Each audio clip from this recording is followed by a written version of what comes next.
My phone rang at 2:03 a.m. again. I didn't even have to check the caller ID. I knew it was my mother.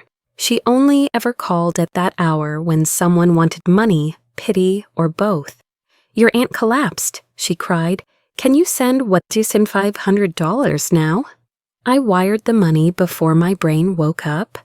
I always did, but it was at my own bridal shower, weeks later, when my aunt raised a glass and said, "Natalie's always been the family burden," that something inside me snapped. If you've ever been betrayed by the people you loved the most, this story might feel like your own. The phone rang again at 2:03 a.m. I didn't flinch. I didn't need to. My body had memorized the sound, the pattern of distress cloaked in urgency. Without checking the screen, I pressed accept. "Natalie," my mother's voice cracked with panic. "Your aunt collapsed. It's bad, real bad. They need money for the ambulance. Can you send $1,500 now?" I sat up in the dark, feeling the cold edge of my apartment's hardwood floor against my bare feet. The walls around me were closing in, studio-sized, cluttered, and painfully honest about my financial reality. I opened my banking app. My account blinked back at me. 2,233.17. I sent the money. It wasn't the first time. It wouldn't be the last. That's how it had always worked. You see, in my family, I wasn't just a daughter. I was the emergency fund, the emotional sponge, the one who made it so others didn't have to try. From the day I landed my first job, I became their lifeline. Not once did anyone ask how I was. They just assumed I'd be okay because I always looked okay. Successful, quiet, dependable. Mom once told me, "You're the pride of this family, Natalie. Don't make me look bad in front of everyone." Back then, I took that as love. Now I wonder if that was just the opening clause to a lifelong contract. Signed in silence, enforced by guilt. I used to believe that if I kept giving, I'd eventually be appreciated. That the weight I carried was proof of love. I worked extra hours, canceled trips, and delayed dreams. Once I deferred my acceptance to an MBA program in Chicago because Dad had a health scare. Family first, I told myself, convinced that I was doing the right thing. But as I stared at my empty inbox that morning, I saw an email from the university's admissions office, automated, sterile. "We regret to inform you that your deferral request has expired. If you'd like to reapply, you may do so next year."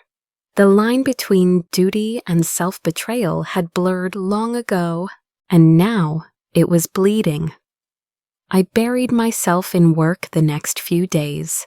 Business proposals, budget revisions, client calls, anything that kept me from thinking about how many emergencies I'd paid for over the years. Anything that silenced the creeping thought, what if the only reason they love me is because I always say yes? Then came the group chat. I hadn't meant to see it. One evening, my sister Ava handed me her phone to check an address. A notification popped up. WhatsApp, a group called Team Real Family. I wouldn't have looked. I really wouldn't have. Except I noticed every single female cousin was in it. Our mom, our aunt, even the second cousins, everyone but me. Curiosity overrode manners. I tapped it open. There were memes, some mocking. A sticker of a woman crying next to a caption, "Look at me, I'm the perfect daughter." Mom had sent that. Dizziness hit me like a wave. Another message from my aunt. "Natalie always acts like she's sacrificing herself. Please. That girl's always been good at playing victim." And then Ava, my own sister. "She helps so she can throw it back later. Always has, always will." I froze, not because it hurt, though it did, but because I realized something terrifying. These people hadn't just misunderstood me, they had rewritten me. I wasn't Natalie the supporter to them. I was Natalie the performer, Natalie the calculator, Natalie the silent threat. For a second, I thought maybe it was a joke. Maybe I missed context, but as I scrolled further, I saw months of these conversations, every favor, every sacrifice, twisted. And suddenly I remembered something Ava once did when we were in college. She had come crying, saying her student loan hadn't come through. I had co-signed for her, no questions asked. She never mentioned it again. I paid off half of it when she defaulted. Now she was calling me dramatic? I stared at the messages, hand shaking, then slowly locked her phone and handed it back. She smiled, completely unaware. Or maybe fully aware. I couldn't tell anymore. That night, I sat in my car outside my apartment for 30 minutes, gripping the steering wheel like it could stop me from collapsing. I wasn't angry, I wasn't even shocked, I was hollow, and I asked myself, have I been living in a family I made up in my head? I wanted to confront them, to scream, but instead, I did what I always did. I went silent. 2 days later, I got an email from my cousin Lauren. Hey Nat, just letting you know, we booked the venue for your bridal shower. Aunt Deborah said she'd handle it. It's the Hall on Fremont. The Hall on Fremont. My aunt's best friend owned that place. I had never liked it. Too gaudy, too loud, too fake. But apparently, no one had thought to ask me. Just another family decision made in my name. My stomach turned. They wanted to throw me a party in a place where the walls probably remembered their laughter at my expense. I closed the email and I smiled. Not because I was okay, but because for the first time, I wasn't going to pretend I was. The Hall on Fremont looked perfect. Candles flickered inside crystal holders. Pink peonies spilled over the edges of long white tables. There were tiny frames on each plate with my name in gold script, Natalie Grace. A string quartet played something that sounded too elegant for the occasion, and the cake, tiered and floral, could have been ripped from a bridal magazine. But I couldn't shake the feeling that I had walked into a play someone else had written. And I was just the actress, not even the lead, a prop. Smile, Ava whispered, looping her arm through mine. You look tense, I smiled. Of course I smiled. That's what I did best. People started to clap. The music softened. My aunt, Deborah, took the mic at the front of the room, stepping up like she'd done this 100 times. Her dress sparkled under the chandeliers, her voice bright with practiced affection. Well, she said, pausing dramatically, if Natalie were a flower, she'd be the kind you have to water constantly with money to keep alive. Laughter, real belly laughter. My cousin choked on her mimosa. My uncle slapped the table. Even Ava giggled, biting her lip. I smiled too. My eyes burned, but I smiled. Because what else do you do when your family dresses cruelty up in satin and sequins? Just a joke, Aunt Deborah added, waving her hand. We love you, sweetheart. You've always been the delicate one. More laughter. My stomach twisted. Later, as we posed for pictures near the cake, my best friend leaned in and whispered, Don't take it to heart. They're just jealous. You're the one with the life they wish they had. I nodded, grateful for the whisper of kindness, until I saw her Instagram story later that night. A selfie, her holding a champagne glass with the caption, When the family burden throws a bridal tantrum. Hashtag, let her have her day. I didn't cry, I didn't yell. Instead, I stood quietly in the bathroom, staring at myself in the mirror, makeup flawless, heart in pieces. Then I heard voices, faint, behind the wall. I stepped out of the stall and froze. Mom was in the hallway, FaceTiming with someone. "Don't worry," she said, laughing softly. "Just let her enjoy tonight. She's always been dramatic. Let her have one last fantasy before the wedding. After that, reality will humble her." I didn't move. I didn't need to. My mother couldn't see me standing there. Or maybe she never really had. I left without saying goodbye. When I got home, I turned off my phone and sat in the dark. No wine, no music, just silence. I pulled out an old notebook, one I hadn't touched since college. The first page still had scribbles of Harvard MBA fall application checklist. I flipped to the last blank page and wrote, "Tomorrow is Aunt Deborah's birthday. It's also the day I bury the version of me that let them laugh." And then I sat still, letting the weight of that sentence settle in. If someone had asked me even a year ago, "What would you do if 30 people laughed while your aunt humiliated you?" I would have said, "Try to understand where she's coming from." But now I was done trying to understand people who never tried to understand me. You ever felt that shift? That click in your chest when the dam doesn't just crack, it breaks? That moment when you stop defending those who never defended you?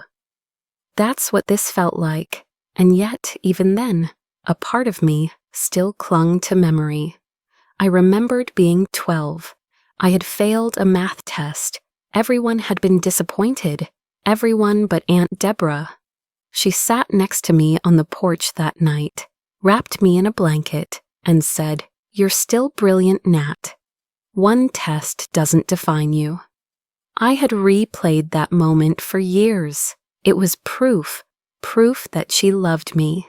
But maybe that's the cruelest part of emotional abuse. It doesn't erase the good moments. It uses them against you. The next morning, I woke early, restless, searching. I opened my laptop and Googled Hall on Fremont ownership status. My heart skipped. Property listed, price negotiable. I clicked the real estate link. They were selling, not publicly, quiet listing. The venue was in financial trouble. Rumors had swirled in local event circles. And then I saw the note in the description, "Discount available for buyers referred by Deborah Landon." Aunt Deborah. I called a contact in the wedding industry. She confirmed it. Deborah had been sending clients to the venue for years. In exchange, she got referral bonuses and discounts. She'd told them I was struggling financially and dealing with emotional stress, and that they needed to cut me a deal so I could have my shower. She made me a charity case. She used my name, my pain, as currency. The weight in my chest didn't feel like sadness anymore. It felt like fire. I made a call, spoke with the agent, confirmed the details. Then I wired the deposit, not next week, not tomorrow, right then, before anyone else could. I didn't sleep the night I wired the deposit. Instead, I opened every drawer in my apartment, every shoebox, every envelope, every folder I had once labeled with optimistic tags like home dreams or future plans. I was no longer digging through paper. I was digging for patterns, for evidence. I started with my bank statements. Years of transfers to family members, payments listed under vague descriptions like utilities, emergency help, Ava's tuition. Thousands and thousands of dollars, all unreturned, unacknowledged. Then came the emails, ones from my mother. "Can you just cover this month and we'll figure it out?" My aunt. "Natalie, your uncle needs help with the mortgage. He's too proud to ask." Ava. "You know I'll pay you back. Don't make this harder than it already is." They were so polite in writing, So manipulative in context. I downloaded it all, screenshots, PDFs, time-stamped folders, not for revenge, for clarity, to finally see the shape of the monster I'd been feeding for years. And then I called Marcus. Marcus had once been my college boyfriend, now a financial forensic consultant and someone who owed me a favor. He came over with coffee, a portable scanner, and zero judgment. "Let's follow the money," he said simply. By mid-afternoon, we had mapped out 10 years of gifts from me to my family, totaling over $180,000. Then came the real gut punch. "Did you co-sign anything for Ava recently?" Marcus asked, looking up from a document. "No," I said quickly. "Not since her student loans years ago." He held up a page. "Then why is your signature on this real estate guarantee form?" I took the page. It was a scanned PDF, a housing document pledging me as a financial guarantor for a small condo purchase. The name was mine. The signature was not. It looked almost perfect, but it wasn't mine. "She forged it?" I whispered. "Looks like it. Check the date." It was 2 months ago. Ava had bought a condo and used me to do it. Marcus leaned in. "This isn't just betrayal, it's fraud." I couldn't breathe. My phone buzzed. A message from Nina, my law school friend who now worked in property law. "Nina, hey, random question. Didn't you co-sign Ava's condo? Because she's trying to switch the deed into her name only. Says you agreed to be silent partner." I stared at the screen, fingers frozen. Then I replied, "Me. No, I never signed anything."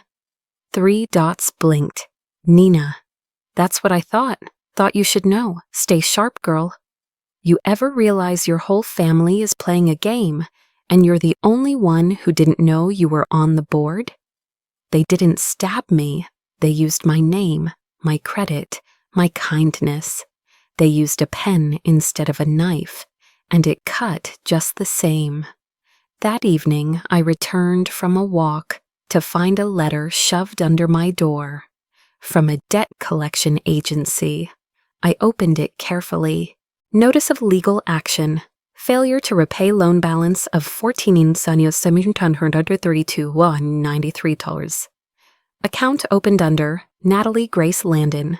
I blinked at the page, my name, my address, but I had no knowledge of the account. My stomach turned, my legs buckled, and I realized this was bigger than emotional damage. They had built a paper trail of betrayal. But if they wanted to turn paper into chains, I would turn it into fire. A week later, I went to an alumni mixer at a local nonprofit.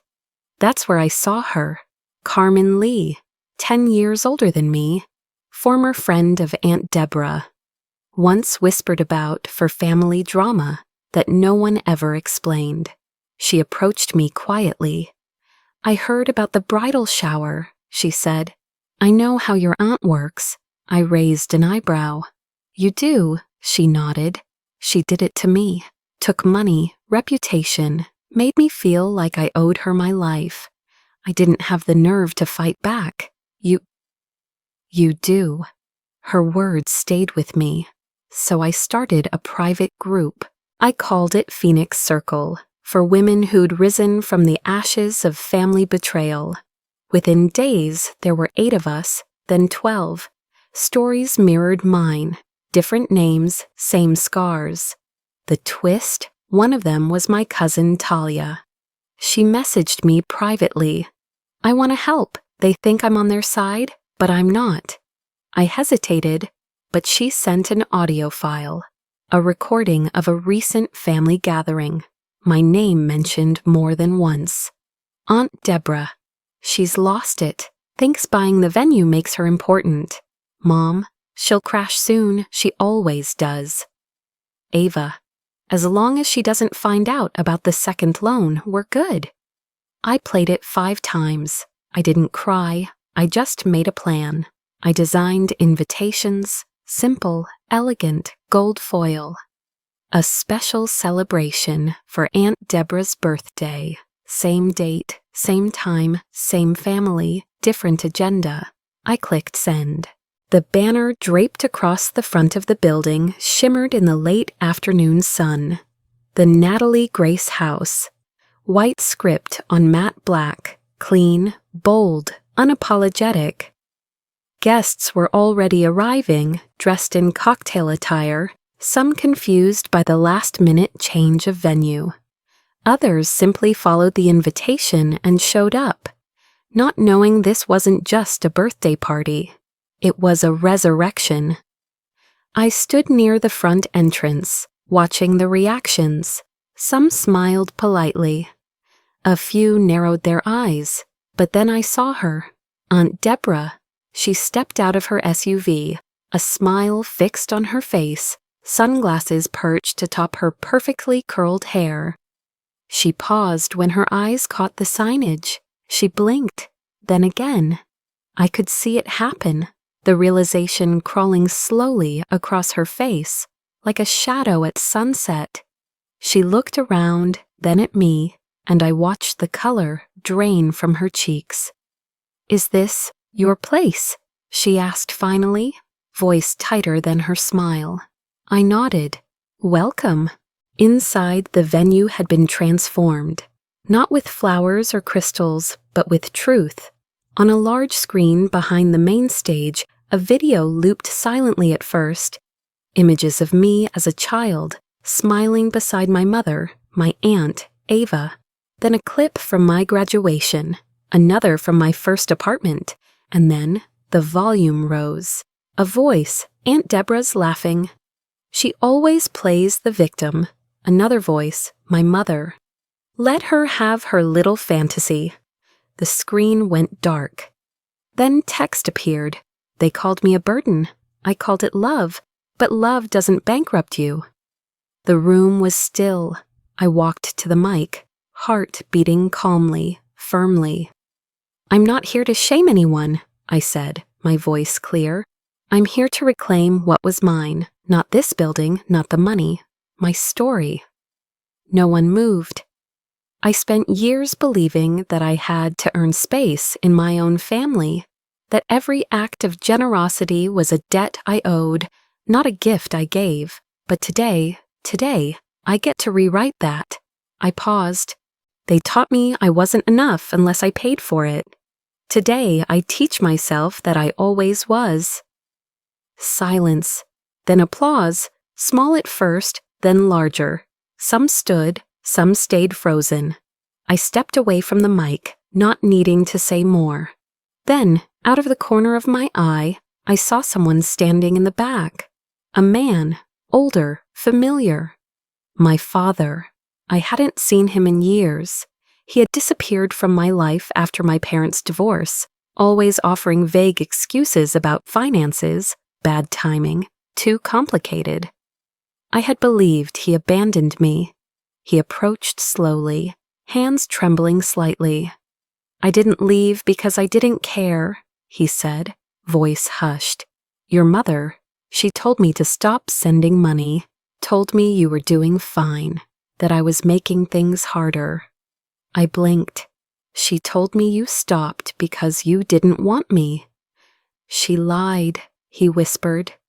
"Every dollar I sent, she hid. I should have fought harder. I was weak, but what you've done, you're stronger than both of us ever were." I didn't know what to say, so I just nodded. After the event, the video spread online. Not viral in a celebrity way, but enough. People started whispering. Clients of my aunt canceled events. Sponsors dropped her speaking gigs. Friends unfriended her quietly. She didn't confront me. But I heard from Talia, my cousin, that the family chat was imploding. Then came the call from Mom. Her voice cracked immediately. "Natalie, I never meant for things to get so bad. I was scared. I didn't know what else to do." She was crying, but only after the lawsuits began. Only after the fake loan documents came to light and the bank flagged her. I listened. I didn't interrupt. But I didn't offer comfort either. It wasn't punishment. It was preservation. A week later, a letter arrived at my new office. Handwritten, no return address. It was from Ava. I don't expect forgiveness, but I wanted you to know. Jealousy made me cruel. I've lived my life feeling like I'm in your shadow, and I thought if I stole your light, I'd feel better. I didn't. I just got darker. I'm sorry. I read it twice, then folded it gently and placed it in a drawer, not as a keepsake, as closure. For the first time in years, I wasn't angry. I wasn't sad. I was clear, and in that clarity, there was peace. Days later, I sat in a podcast studio across from a host I admired. He clicked on the recorder and smiled. "So, Natalie," he began, "the world knows you as the woman who turned betrayal into a business. But tell us, how does it feel when family hurts more than strangers?" I looked at the mic, then I looked past it, and I smiled. I never pressed charges. I didn't hire a PR team to expose the truth. I didn't scream, post, or retaliate. I didn't have to. Truth has a rhythm. When it starts rolling, it doesn't stop. Aunt Deborah was the first to fall. A local nonprofit that once showcased her as a guest speaker suddenly pulled her photo from their website. A week later, a lawsuit surfaced, accusations of financial mismanagement in a community grant program she once oversaw.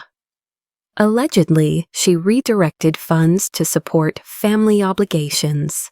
They started tracing those obligations. Many of the payments led to private accounts, none of them nonprofit approved. Then came Mom. The forged loan documents didn't disappear. The bank began its investigation, and I had already submitted a sworn affidavit that I had never signed any of the papers.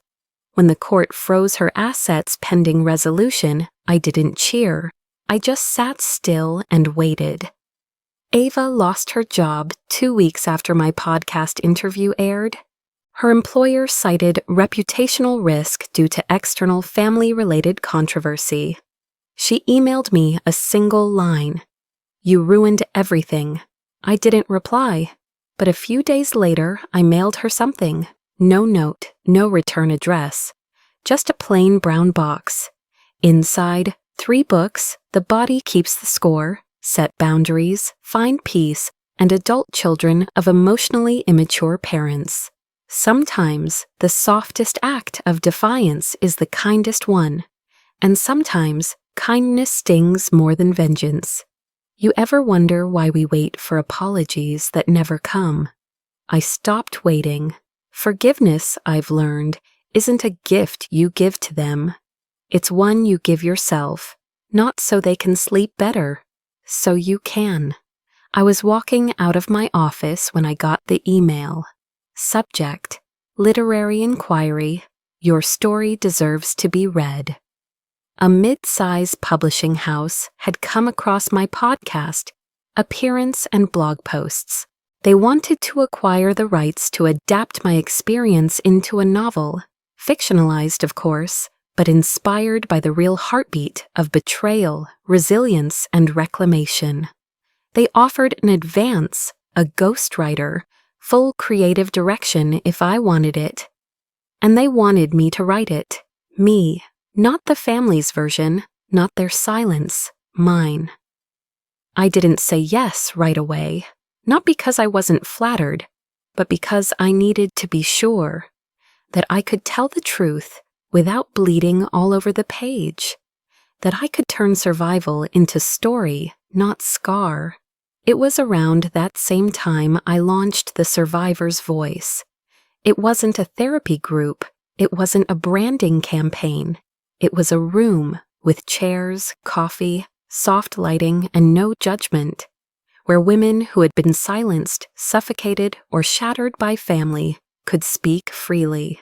Some cried, some didn't, some whispered, some roared. All were heard. After the second session, I received an email. I listened to your interview. I read your blog.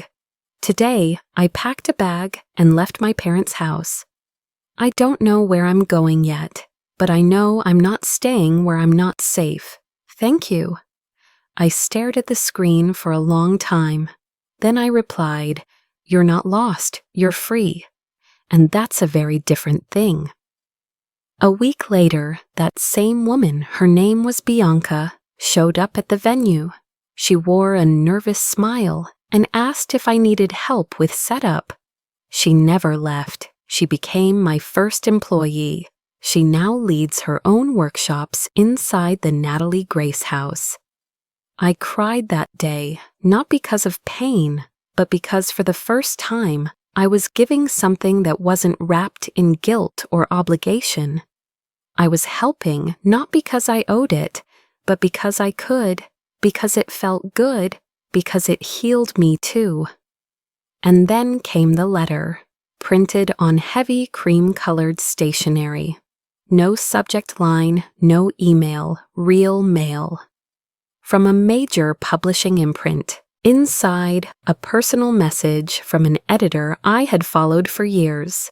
She had listened to my podcast, followed my story, believed in it. She wanted to work with me on a memoir, not fiction, my name, my face, my truth. And one more thing, an invitation to speak at an upcoming TED Talk event. The topic? When family hurts more than strangers. I set the letter down and looked out the window. The city hummed below. The air felt full, like something big was coming, but for once, it wasn't fear. It was freedom. I moved into my new place 3 months after the TED Talk.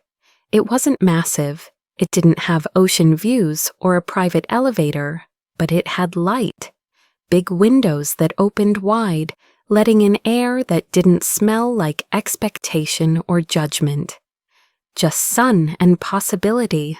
People thought I'd build a fortress, steel gates, layers of security, walls so high no one could ever reach me again. But I didn't need walls. I needed windows. I wanted to see the world, and I wanted the world to see me, on my terms. My home wasn't a hideout. It was a haven, not for everyone. Only for those who understood the currency of respect. For those who knocked instead of barged in. Who asked instead of assumed. I still got texts from family members, mostly cousins. "You've changed. You think you're better than us now." They were right. I had changed. I didn't reply. Instead, I poured that energy into building something quieter, but far more powerful. A private online platform, no profile photos, no public likes, just safety. It was for people like me, who had been financially exploited by their families. Anonymous forums, legal resources, a team of volunteer lawyers, templates to freeze credit, to report fraud, to rebuild. We called it second signature because sometimes the first one was forged. The messages came in quickly. I thought I was the only one. My dad used my name to open 4 credit cards. My mom drained my college fund and told me I forgot I used it. I haven't told anyone until now. I didn't know most of them. I didn't have to. I just knew they mattered.